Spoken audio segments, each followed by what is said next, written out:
The studio lights were blazing, cameras were rolling, and millions of Americans had their eyes glued to their screens. It was prime time, the kind of night when families gathered around their TVs, expecting a lively but standard political discussion. The topic on the table? The role of young voices in shaping America's future.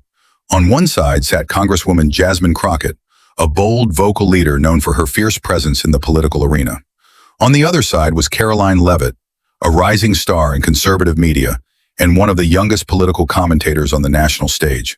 Their appearance together was already generating buzz, as both women had strong opinions and were unafraid to voice them. The panel was part of a live televised debate hosted by a major network. The format was simple, an open discussion between politicians, commentators, and thought leaders about how the younger generation is influencing modern politics, culture, and legislation. The audience, both in studio and watching from home, expected a passionate discussion, but no one could have predicted how heated things would get or how viral it would go. From the opening moments, tension was in the air. Karoline, polished and prepared, made her case for smaller government and greater individual freedom. She spoke passionately about how young Americans are becoming more politically aware and demanding change, not just from one party, but across the board. Jasmine responded with her signature fire, countering that real change comes from lived experience, activism, and progressive leadership. She praised the new generation for speaking out, but hinted that experience should still lead the way. The tone was sharp, but respectful, until Karoline made a pointed remark criticizing one of Jasmine's recent votes in Congress. She accused Crockett of ignoring the concerns of younger voters and pushing outdated policies. That was the breaking point. Without missing a beat, Jasmine leaned forward and with a dismissive tone, fired off the now infamous words, "Sit down, girl. You clearly don't know what you're talking about." Gasps were heard from the studio audience. The moderators froze. Even Karoline seemed momentarily surprised. What had begun as a thoughtful debate was now front-row drama, the kind that breaks the internet. And what happened next would flip the entire conversation. At first, the panel discussion unfolded as expected. Sharp commentary, strong points, and spirited exchanges. But underneath the professional tone, a quiet tension had been building between Congresswoman Jasmine Crockett and political commentator Karoline Leavitt. Then it happened. Karoline, sitting poised in her seat with notes in hand, brought up a recently passed bill that Jasmine had vocally supported in Congress. It was a piece of legislation that had sparked debates across party lines, especially among younger voters. Many saw it as a step toward progress, but critics, especially conservative voices, viewed it as government overreach. Looking directly at Jasmine, Karoline began her critique with calm precision. "This bill," she said, "doesn't just miss the mark. It actively silences conservative voices. It creates more division than unity. Young Americans aren't looking for more restrictions. We're looking for freedom, fairness, and accountability." She wasn't shouting, she wasn't angry, but her words carried weight. She was composed, confident, and clearly prepared. Jasmine, however, didn't wait for her to finish. Known for her fierce personality and razor-sharp wit, Jasmine leaned forward, her expression tightening, her eyes narrowed, and with a voice laced with sarcasm and challenge, she cut in sharply. "Sit down, girl. You clearly don't know what you're talking about." The entire studio seemed to freeze. For a moment, you could hear a pin drop. The moderators went silent. One of them glanced nervously at the camera. The audience looked stunned, unsure whether to gasp, laugh, or say something themselves. Even Karoline blinked, clearly caught off guard by the abruptness and tone of the interruption. It was the kind of moment that shifts energy in a room. Jasmine's remark wasn't just a jab. It was a direct attempt to diminish her opponent, using age and tone as weapons. What Jasmine may have thought would be a mic drop moment instantly backfired. The energy changed. Viewers watching at home started recording the clip. Social media users clipped the soundbite. "Sit down, girl," wasn't just a comment. It became a flashpoint. And from that single sentence, a storm of reactions began brewing online. But what no one expected was how Karoline would respond, and how that response would soon steal the spotlight. Karoline Leavitt sat still. She didn't flinch, she didn't frown, she didn't even break eye contact. The words, "Sit down, girl," had just echoed across the studio, intended to shut her down and shake her confidence. But instead of reacting emotionally or snapping back, Karoline took a deep breath and smiled. It wasn't the kind of smile that hides hurt. It was a calm, confident, unshaken smile. The kind that says, "I know exactly who I am, and I'm not backing down." She leaned slightly forward, adjusted her microphone, and in a voice that was both composed and crystal clear, delivered a reply that instantly flipped the entire conversation. "With all due respect, Congresswoman, I won't sit down, and I certainly won't be silenced. I may be young, but I represent millions who are tired of being talked down to by people in power. My voice matters, and so does every other American's, regardless of age, race, or party. Her tone wasn't aggressive. It was thoughtful, powerful, and direct, the kind of delivery that makes people stop scrolling and listen.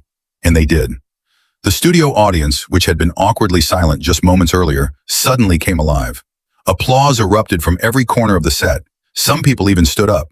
You could see heads nodding, faces lighting up, and even a few gasps of surprise.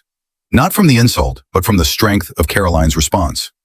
The moderators, who until now had mostly observed quietly, exchanged quick glances, visibly impressed by her composure and clarity. Even Jasmine Crockett, known for her quick wit and courtroom presence, appeared momentarily stunned. Her expression shifted from confident to cautious. For a brief second, she looked taken aback, not because she was challenged, but because she hadn't expected such elegance and strength in return. What was intended as a silencing insult had become a national moment of empowerment. It wasn't just what Karoline said, it was how she said it. Without shouting, without finger-pointing, without losing control, Karoline flipped the narrative. And in that moment, the power dynamic on stage shifted dramatically. She wasn't just speaking for herself anymore. She was speaking for an entire generation that refuses to sit down. Within minutes of the live broadcast ending, the explosive exchange between Jasmine Crockett and Karoline Leavitt had already taken on a life of its own. Clips of the now famous "sit down girl" moment began flooding social media platforms like wildfire. By the time most people finished dinner, the debate clip had already racked up millions of views. On Twitter X, hashtags began trending at record speed.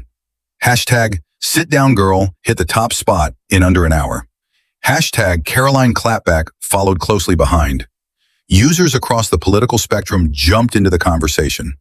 Some tweeted in defense of Jasmine, calling her bold and unafraid to speak the truth. One viral post read, "Jasmine Crockett said what many are thinking. Sometimes you need to call out ignorance plainly." But that wasn't the majority opinion. The overwhelming wave of support was in favor of Karoline Leavitt's poised, powerful response. People admired how she didn't resort to insults or sarcasm, but instead turned the moment into a message, not just for herself, but for countless others who feel underestimated or dismissed. One user posted, "Karoline Leavitt just taught a masterclass on how to handle disrespect with dignity. That wasn't a comeback, that was a mic drop." YouTubers quickly followed suit. Political commentary channels posted reaction videos titled, "Karoline shuts down Jasmine Crockett without raising her voice. Grace under fire, how Leavitt owned the moment. Sit down girl, more like rise up Karoline."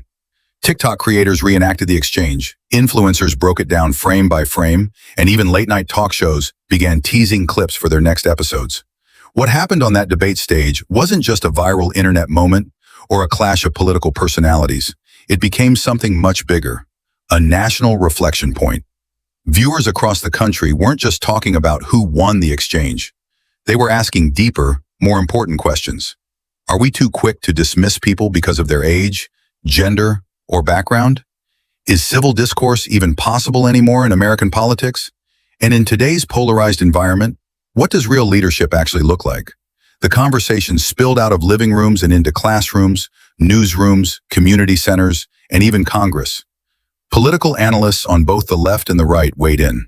Some said Jasmine Crockett was simply standing her ground with confidence. Others argued that her tone reflected a deeper issue of dismissiveness and arrogance in politics. Jasmine, feeling the heat from the backlash and praise alike, took to Twitter the next morning. In a short but direct tweet, she said, "Passion can sometimes come off strong. I stand by my views but respect everyone's right to speak." It was an attempt to walk the line, to defend her intensity without walking back her words completely. Karoline, on the other hand, responded in a way that mirrored her performance the night before. Enjoyed Notice 72, her tweet read, "Disagreement is fine. Dismissiveness is not. Let's keep the debate alive, but respectful." Her words were shared tens of thousands of times, not just by fans and followers, but by teachers, civic leaders, and even fellow politicians who felt her response reflected the kind of maturity and leadership America needs more of. The moment was a reminder to many that debates don't have to get ugly to be impactful, that it's possible and powerful to stay composed, thoughtful, and respectful, even in the face of sharp criticism or disrespect. Whether you stood with Jasmine or agreed with Karoline, One truth became clear. America was listening. Not just to what was said, but how it was said. And in that perhaps lies the most important takeaway, that the future of discourse doesn't belong to the loudest voice in the room, but to the one who speaks with purpose, courage, and respect. News outlets, both mainstream and independent, scrambled to cover the story. Headlines included, Crockett versus Leavitt, the viral debate America can't stop watching. Young voice, big moment. Karoline Leavitt's response sparks national applause. By morning, Karoline's social media follower count had exploded. Her official accounts gained over 100,000 new followers overnight. Even prominent voices from across the political divide praised her calm under pressure. It was more than just a trending moment. It became a cultural flashpoint, showing how one composed voice can stand tall against disrespect and change the tone of an entire conversation. So what do you think? Did Jasmine go too far with Sit Down Girl? Or was it just political fire? Was Karoline's response truly powerful or overhyped? Let us know in the comments. Don't forget to like, share, and subscribe to Crown Story for more real-life drama, political showdowns, and viral moments that shape our world.